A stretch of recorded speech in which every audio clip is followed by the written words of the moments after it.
Good morning বন্ধুরা, আশা করি আপনারা সকলে খুব ভালো আছেন এবং সুস্থ আছেন। আজকে আবার একটা নতুন রেসিপির মাধ্যমে কুকস এন্ড কম্প্যানিয়নে আপনাদের সবাইকে স্বাগত জানাচ্ছি। বন্ধুরা, আজ আমি আপনাদের বানিয়ে দেখাবো মুগ পুলি বা মুগশামলি। আপনারা কেউ কেউ এটাকে মুগ ডালের ভাজা পিঠে হিসেবেও চিনে থাকবেন। এই পিঠেটা বানানো এতটাই সহজ যে আপনারা যে কোনো দিন যে কোনো সময় এটাকে বানিয়ে 1 থেকে 2 সপ্তাহের জন্য এয়ারটাইট কন্টেনারে স্টোর করে রাখতে পারবেন। চলুন তাহলে বেশি দেরি না করে শুরু করা যাক।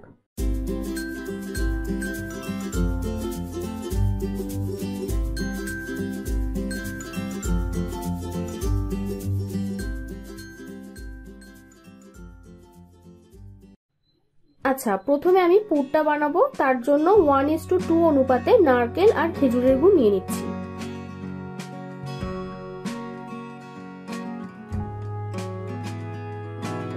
এবার এটাকে গ্যাস অন না করে হাত দিয়ে একটু মাখিয়ে নিতে হবে। এটা করলে কি হয়, প্রথমত নারকেলটা অনেকটা সফট হয়ে যায়, ছিবড়ে জিনিসটা থাকে না। আর দ্বিতীয়ত নারকেলের মধ্যে ময়েশ্চারটা ইনট্যাক্ট থাকবে, কারণ এই প্রসেসটা করার পর আমি কিন্তু গ্যাসে এটাকে বেশিক্ষণ নাড়বো না।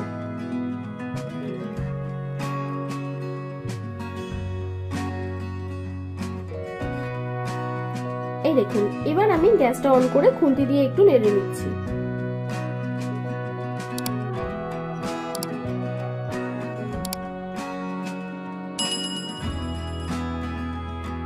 এখন দেখুন গুড় আর নারকেল কিন্তু ভালোভাবে মিশে গেছে। এবার এটাকে নামিয়ে ঠান্ডা করে নিতে হবে। এবার কড়াইতে 1 টেবিল স্পুন মতো সর্ষের তেল দিয়ে 6 থেকে 7টা শুকনো লঙ্কা ভেজে নিচ্ছি।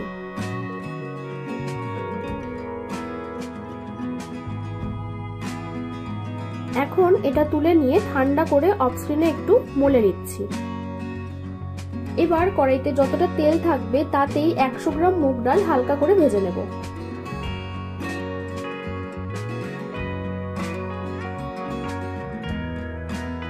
তারপর এটাকে সেদ্ধ করার জন্য পরিমাণ মতো জল দিচ্ছি, আর তার সাথে দিয়ে দেবো রাঙালু।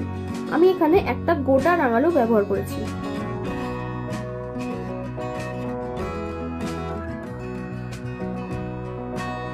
এবার এটাকে ঢাকা দিয়ে ভালো করে সেদ্ধ করে নেব।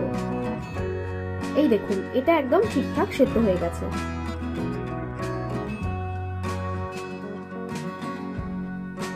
এবার এতে স্বাদমতো নুন, 1 টিস্পুন চিনি, 1 টিস্পুন হলুদ গুঁড়ো, 1 টেবিল স্পুন ভাজা মশলা আর ভাজা শুকনো লঙ্কাটা দিয়ে ভালো করে মিশিয়ে নেব।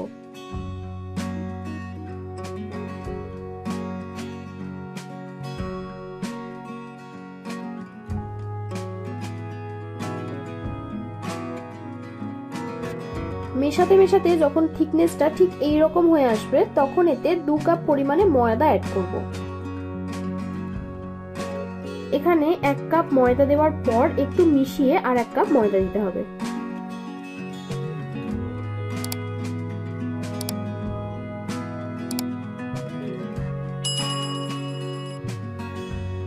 এখন কোনো রকম জল ব্যবহার ছাড়াই ডালের সাথে ময়দাটা ভালো করে মাখতে হবে। এটা একটু সময় নিয়ে করবেন, আর ঠান্ডা হলে হাত দিয়েও মাখতে পারেন।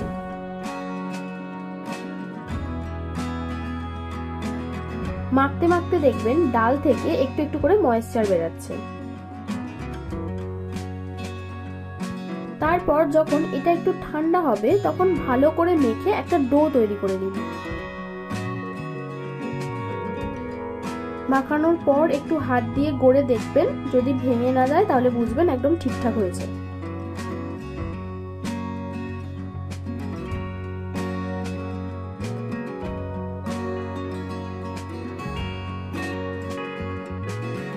তারপর ঠিক যেমন ভাবে পুর পিঠে বানানো হয় তেমন ভাবেই মাঝখানে পুর দিয়ে প্রত্যেকটা পিঠে গড়ে নেব।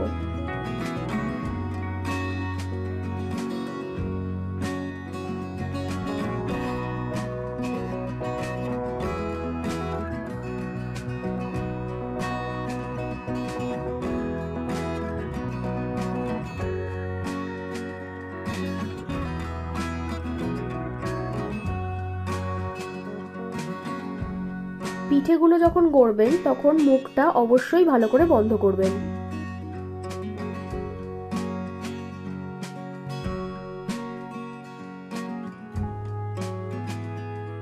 এই রকম ভাবে আমি বেশ অনেকগুলো করে দেখিয়ে দিচ্ছি।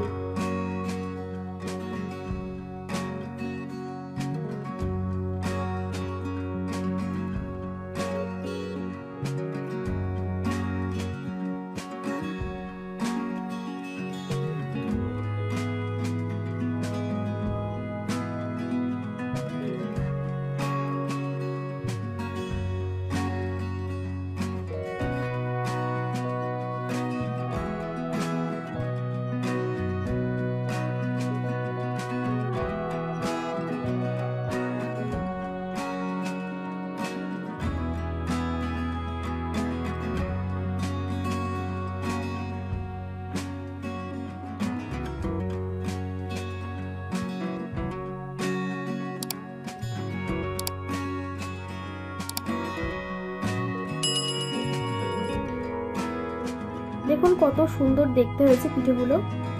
অনেকগুলো পিঠে গড়া হয়ে গেছে। এবার এটাকে গরম তেলে ডিপ ফ্রাই করতে হবে। তার জন্য কড়াইতে বেশ অনেকটা পরিমাণ রিফাইন তেল দিয়ে তেলটা ভালো করে গরম করব। তেলটা গরম হতেই আস্তে আস্তে সব পিঠেগুলো ছেড়ে দেব। এবার এটাকে সময় নিয়ে লো টু মিডিয়াম ফ্লেমে আস্তে আস্তে ভাজতে হবে। বেশি নাড়াচাড়া করার প্রয়োজন নেই। দেখবেন কালারটা চেঞ্জ হতে হতে পিঠেগুলো কেমন ক্রাঞ্চি হয়ে যাচ্ছে। এখন চামচের মাধ্যমে একটু উল্টে পাল্টে দেব।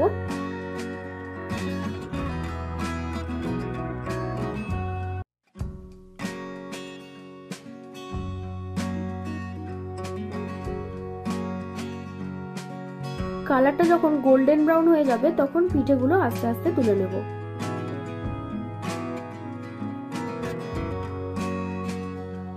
দেখুন কতটা সহজেই মুখপুলি বা মুখসামুলি তৈরি হয়ে গেল। আপনারা এটা বাড়িতে অবশ্যই ট্রাই করবেন।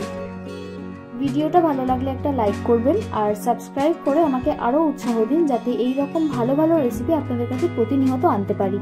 আমি রান্নায় যা যা উপকরণ ব্যবহার করেছি সেগুলো আপনারা ডেসক্রিপশনে পেয়ে যাবেন। আমার বানানো রান্নাগুলো এতক্ষণ সময় নিয়ে দেখার জন্য আপনাদের সকলকে অসংখ্য ধন্যবাদ। ভালো থাকবেন, সুস্থ থাকবেন। আবার দেখা হবে নতুন কোনো রেসিপির সাথে।